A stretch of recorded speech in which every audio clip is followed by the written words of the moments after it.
Donald Trump দ্বিতীয় মেয়াদে ক্ষমতায় আসার পর থেকে বিশ্ব রাজনীতিতে চলছে তোলপাড়।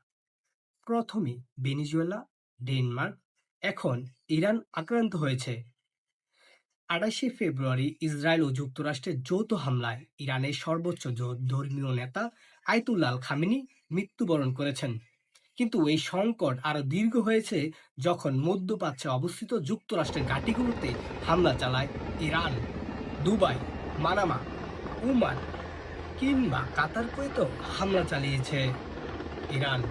এই হামলার পর থেকে যুক্তরাষ্ট্রের পররাষ্ট্র দপ্তর আজ ঘোষণা করেছে যে ১৮,১৫,০০,০০০ টাকার অস্ত্র বিক্রি করবে ইসরায়েলের কাছে। এই ঘোষণার পরপরই ইরান হামলা চালিয়েছে জেরুজালেমে।